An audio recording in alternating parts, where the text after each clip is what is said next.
زه منظور غږېږم شاهده چې تور مخې د عمرونو قاتلان دي. خاموش د لوی کور افغانستان مې څنګه حال دی، ارمان الله مکتب د جنکیو په کې ړنګ دی. دا د سواد د سیند په غاړه به راته څه وایي جي؟ غزل به درته ووایم مفتي صاحب، او وایي چې څوک چې ستا د ارمانونو قاتلان دي، ارمانه څوک چې ستا د ارمانونو قاتلان دي، زما هم د امیدونو قاتلان دي. د وطن د ښایستونو قاتلان دي، د سیندونو او د غرونو قاتلان دي. په یوه کونتره 200 ډزونه د سواد خلک په قسمونو قاتلان دي. دوی د ژوند په مخ رنګونه لیدی نشي، دغه څوک چې د خالونو قاتلان دي. دلته ډیرو مکتبونه سوځولي، دلته ډیر د قلمونو قاتلان دي. د څه خلکو د رڼا نه سترګې سوځي، د ډیوو او چراغونو قاتلان دي. دا څه خلک د ازغو کروندګر دي، دا څه خلک د ګلونو قاتلان دي. ته یې مشر نامه دې ځکه اخلم، ستا نه لاندې په زرګونو قاتلان دي.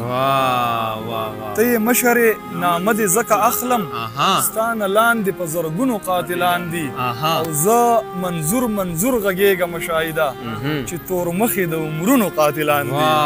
زه یو څو شعرونه یم سالار صاحب چې دومره ښه شعرونه خو به نه یي مفتي صاحب، خو دا یو څو ملګري مې پکې مخاطب کړي دي. وی شاهده دا وطن ولې په سرو وینو کې رنګ دی، ارمان دوی په ژوند ستومانه کړی یو ملنګ دی. خاموش د لوی کور افغانستان مې څنګه حال دی، ارمان الله مکتب د جنکیو په کې ړنګ دی.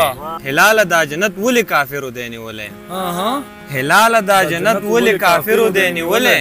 ارمان د شعور نه دلته شور ګټلی جنگ دی.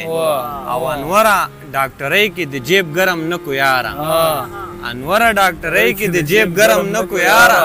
ارمان د دې خوارو پښتنو په ما قلنګ دی. او مقصد زمونږ ولې ښه د ورځ په نصیب نشته، مقصد زمونږ ولې ښه د ورځ په نصیب نشته. ارمان یو پښتون د بل پښتون نه ولې تنګ دی.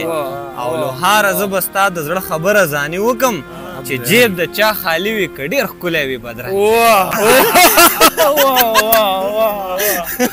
ډېر ښه یار، ډېر ښه یار. هغه څنګه شو راو پکې ما نه هېر شو. اماده یار دا یو ډېر سره د موبایل اماده پښتانه به څنګ نړۍ سره په سیال ځي. ارمانه د خلکو د ذهنونو کنډول زنګ دی. بس به ډېر